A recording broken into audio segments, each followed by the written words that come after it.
TCS के shares 10 जुलाई से 5% गिर गए। इस सेम पीरियड में निफ्टी आईटी भी लगभग 3.1% गिर गया। और इस फॉल का रीजन टीसीएस के फाइनेंशियल ईयर 26 के फर्स्ट क्वार्टर रिजल्ट्स।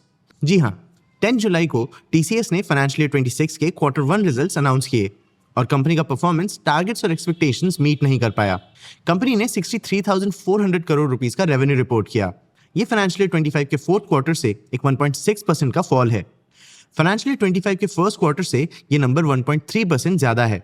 मतलब कंपनी के नंबर्स में बहुत चेंज तो नहीं आया, लेकिन एक आईटी जायंट के रेवेन्यू का फ्लैट होना इन्वेस्टर कॉन्फिडेंस को नेगेटिवली इंपैक्ट कर सकता है। लेकिन जहां कंपनी का रेवेन्यू फ्लैट था, कंपनी के प्रॉफिट्स और प्रॉफिटेबिलिटी दोनों में स्टेबिलिटी दिखी। टीसीएस ने फाइनेंशियल ईयर 26 के क्वार्टर 1 में कैसा परफॉर्म किया, कंपनी के परफॉर्मेंस को कौन से फैक्टर्स अफेक्ट कर रहे हैं, टीसीएस को कौन से मैक्रो इकोनॉमिक ट्रेंड्स भी अफेक्ट करते हैं, आज के वीडियो में हम इन क्वेश्चंस को आंसर करेंगे। सबसे पहले हम टीसीएस का फाइनेंशियल परफॉर्मेंस देखेंगे, फिर हम इस परफॉर्मेंस का रीजन समझेंगे। एंड में हम कंपनी का मैक्रो इकोनॉमिक एनवायरनमेंट और फ्यूचर प्रोस्पेक्ट्स को भी एक्सप्लोर करेंगे। चलिए शुरू करते हैं। सबसे पहले टीसीएस के फाइनेंशियल्स। जैसा मैंने बताया, फाइनेंशियल ईयर 26 के फर्स्ट क्वार्टर में कंपनी का रेवेन्यू क्वार्टरली बेसिस पे 1.6% गिरा और ईयर ऑन ईयर बेसिस पे 1.3% बढ़ा। कांस्टेंट करेंसी बेसिस पे कंपनी का रेवेन्यू 3.3% गिर गया। कांस्टेंट करेंसी मतलब फॉरेन एक्सचेंज रेट्स के फ्लक्चुएशंस को हटाने के बाद कंपनी का रेवेन्यू चेंज। लेकिन इस रेवेन्यू के फ्लैट होने के बावजूद कंपनी के दूसरे मैट्रिक्स में कंसिस्टेंसी दिखी। कंपनी की net income year on year basis पे 5.9% बढ़ी और 12,760 करोड़ रुपीस तक पहुंची। कंपनी ने ईयरली और क्वार्टरली बेसिस पे लगभग 24% का ऑपरेटिंग मार्जिन भी मेंटेन करके रखा। फॉलिंग रेवेन्यूज के साथ राइजिंग प्रॉफिट्स का मतलब है कि कंपनी अपने ऑपरेशंस ऑप्टिमाइज कर रही है। इस ऑप्टिमाइजेशन में एआई इंटीग्रेशन का भी एक बहुत बड़ा हिस्सा है। लेकिन एआई इंटीग्रेशन का मतलब ये नहीं कि टीसीएस के ह्यूमन रिसोर्सेज पे कोई नेगेटिव इंपैक्ट पड़ा। फाइनेंशियल ईयर 26 के फर्स्ट क्वार्टर में कंपनी ने 5,090 एम्प्लॉइज हायर किए, पर ये हायरिंग सिर्फ स्पेशलाइज्ड फील्ड्स में हो रही है। कंपनी फिलहाल एक इंटरेस्टिंग फेज से गुजर रही है। कंपनी का रेवेन्यू फ्लैट है, लेकिन इस फ्लैट रेवेन्यू का रीजन क्या है? इसके 4 मेजर रीजंस हैं। कंपनी के बीएसएनएल कॉन्ट्रैक्ट का एंड, ग्लोबल डिमांड में स्लो डाउन, एआई इंटीग्रेशन और टैलेंट प्रॉब्लम्स। चलिए इन्हें एक एक करके समझते हैं। सबसे पहले बीएसएनएल कॉन्ट्रैक्ट का एंड। बीएसएनएल ने 2023 में टीसीएस को एक $1.83 बिलियन का कॉन्ट्रैक्ट अवार्ड किया था। इस एक कॉन्ट्रैक्ट के कारण टीसीएस के रेवेन्यू को एक बहुत बड़ा बूस्ट मिल गया था। लेकिन फाइनेंशियल ईयर 26 के फर्स्ट क्वार्टर तक ये कॉन्ट्रैक्ट खत्म हो गया। इस कॉन्ट्रैक्ट का टीसीएस के रेवेन्यू में इतना बड़ा कंट्रीब्यूशन था कि इसके एंड से कंपनी के डोमेस्टिक बिजनेस में एक 31% क्वार्टर ऑन क्वार्टर फॉल हुआ। कंपनी के सीईओ के कीर्तिवासन ने भी इस इशू को एक्नॉलेज किया। उन्होंने कहा कि कंपनी के रेवेन्यू फॉल में इंडिया बिजनेस ने लीड किया, जिसका कारण था बीएसएनएल से रिड्यूस बिजनेस। ये सिचुएशन टीसीएस का एक फंडामेंटल प्रॉब्लम एक्सपोज करता है। कंपनी अपने इंडियन मार्केट के रेवेन्यू के लिए सिर्फ एक क्लाइंट पे बहुत ज्यादा डिपेंडेंट है। इस डिपेंडेंस के कारण कंपनी का रेवेन्यू एक थ्रेट फेस करता है। अगर इस क्लाइंट के डिमांड में कोई फ्लक्चुएशन आता है तो कंपनी के फाइनेंसेस पे नेगेटिव इंपैक्ट पड़ सकता है। दूसरा रीजन है ग्लोबल स्लोडाउन। बीएसएनएल के कॉन्ट्रैक्ट का एंड टीसीएस के लिए एक कंपनी स्पेसिफिक इशू था, लेकिन इंडिया का ओवरऑल आईटी सेक्टर भी एक कॉमन इशू से डील कर रहा है, global IT demand slowdown. TCS के सीईओ ने इस स्लोडाउन पे कमेंट भी किया। उन्होंने कहा कि उन्होंने पहले भी अपने क्लाइंट्स के डिसीजन मेकिंग और प्रोजेक्ट स्टार्ट्स में डिलेज मेंशन किए थे। ये डिलेज अभी भी हैं और ये आगे बढ़ सकते हैं। बेसिकली टीसीएस के क्लाइंट्स अभी टेक्नोलॉजिकल इन्वेस्टमेंट्स पोस्टपोन कर रहे हैं। वो अपने टेक्नोलॉजिकल अपग्रेड्स भी डिले कर रहे हैं और इन डिलेज का कारण geopolitical tension, supply chain disruption, inflation concerns और पॉसिबल रिसेशन का थ्रेट। टीसीएस के सबसे बड़े कंपेटिटर एक्सेंचर ने भी सिमिलर प्रॉब्लम्स रिपोर्ट किए। मतलब ये एक इंडस्ट्री वाइड इशू है। इंटरेस्टिंगली, इस इंडस्ट्री वाइड इशू के बावजूद टीसीएस ने $9.4 बिलियन के न्यू ऑर्डर्स रिपोर्ट किए। ये एक 13% ईयर ऑन ईयर इंक्रीज है। मतलब इंडस्ट्री क्लाइंट्स शायद अभी टेक इन्वेस्टमेंट्स के बारे में डाउटफुल हैं, लेकिन अपने एग्जिस्टिंग टास्क के लिए वो शायद अभी तक अपने एग्जिस्टिंग सिस्टम्स पे इन्वेस्टमेंट्स नहीं रोक रहे। थर्ड रीजन है एआई रेवोल्यूशन। टीसीएस जैसे आईटी कंपनी के लिए एआई एक बहुत सेंसिटिव टॉपिक है। एक तरफ ये कंपनी के लिए एक ग्रोथ पोटेंशियल वाला सेगमेंट है, वहीं एआई कंपनी के एग्जिस्टिंग टास्क को ऑटोमेट और रिप्लेस कर सकता है। मतलब एआई के कारण कंपनी को अपने बिजनेस में एक बड़ा पिवट लाना पड़ सकता है।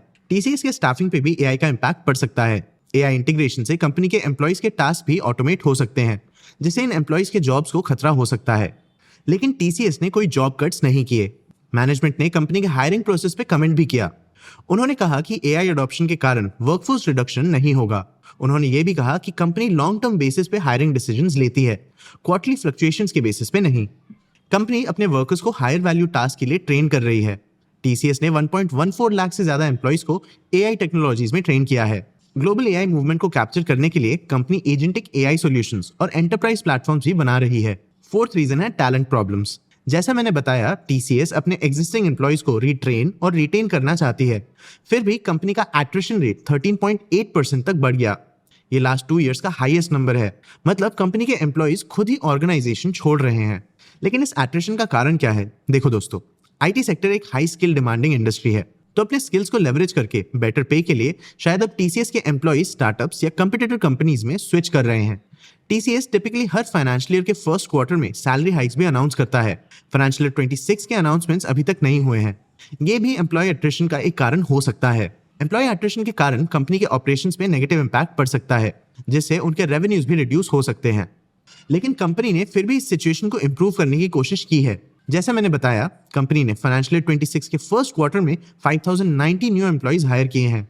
कंपनी इन हायरिंग से शायद अपना एआई पिवट शुरू करना चाहती है। इन हायरिंग में एआई स्पेशलिस्ट, डेटा साइंटिस्ट और क्लाउड आर्किटेक्ट्स का कंसंट्रेशन है। तो इन 4 रीजंस ने कंपनी के रेवेन्यू फॉल में डायरेक्टली या इनडायरेक्टली कंट्रीब्यूट किया। लेकिन फॉलिंग रेवेन्यू के बावजूद कंपनी के मार्जिन स्टेबल थे। जैसा मैंने बताया, कंपनी का ऑपरेटिंग मार्जिन 24.5% के आसपास स्टेबल रहा। कंपनी की नेट इनकम भी 5.9% बढ़ी। लेकिन ये हुआ कैसे? बहुत सिंपली देखें तो कंपनी अपने ऑपरेशंस में एफिशिएंट हो रही है। लेकिन इस मार्जिन इंप्रूवमेंट के 3 रीजंस हैं। सबसे पहला रीजन है टीसीएस कॉन्ट्रैक्ट का एंड। जी हाँ, जिस कॉन्ट्रैक्ट एंड के कारण कंपनी के रेवेन्यू में फॉल आया, उस सेम रीजन ने कंपनी के प्रॉफिट्स को भी बढ़ा दिया। कॉन्ट्रैक्ट एंड होने से टीसीएस के रिसोर्सेज फ्री हुए। इतने बड़े क्लाइंट से रिलेटेड वेरिएबल कॉस्ट भी कम हो सकते हैं। इन सारे रीजंस के कारण कंपनी के कॉस्ट कम हुए, जिसके कारण रेवेन्यू फॉल के बावजूद कंपनी के प्रॉफिट्स बढ़ सके। टीसीएस ने थर्ड पार्टी कॉस्ट भी कम किए और सर्विस डिलीवरी में एफिशिएंसी भी बढ़ाई है। करेंसी फ्लक्चुएशन से भी कंपनी को बेनिफिट्स मिले हैं। कैसे? आइए समझते हैं। देखो दोस्तों, टीसीएस अपने सर्विसेज ग्लोबल प्लेयर्स को एक्सपोर्ट करता है, लेकिन इन ग्लोबल मार्केट्स में भी टीसीएस का परफॉर्मेंस वीक था। नॉर्थ अमेरिका टीसीएस का सबसे बड़ा मार्केट है, लेकिन ये मार्केट 2.7% कम हुआ। लेकिन फॉरेन करेंसीज की वैल्यू रुपी के अगेंस्ट बढ़ रही है, तो इन एक्सपोर्ट्स के कारण टीसीएस एक अप्रिशिएटिंग करेंसी में रेवेन्यू कमाता है, जिससे रेवेन्यू कम होने के कारण भी फॉरेन करेंसी के इंक्रीजिंग वैल्यू के कारण कंपनी रुपी टर्म्स में ज्यादा पैसे कमाती है। टीसीएस मल्टीपल सेक्टर्स को भी आईटी सर्विसेज प्रोवाइड करता है। तो जियोग्राफिकल ब्रेकडाउन के बाद चलिए अब टीसीएस का सेक्टर वाइज परफॉर्मेंस देखते हैं। Banking and financial services company का सबसे बड़ा वर्टिकल है। इस सेगमेंट में कंपनी बस 2% ग्रो हुआ। इस सेगमेंट को कांस्टेंट टेक अपग्रेड्स की जरूरत होती है।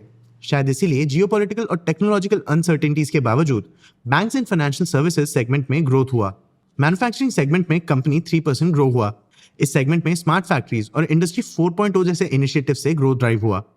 लेकिन life sciences and health care और कम्युनिकेशन एंड मीडिया 0.4% और 0.6% गिर गए। पैंडेमिक के दौरान नए मेडिसिन डेवलप करने के लिए टेक एडवांसमेंट्स की जरूरत थी। तब लाइफ साइंसेज सेगमेंट में कंपनी ने ग्रोथ एक्सपीरियंस किया।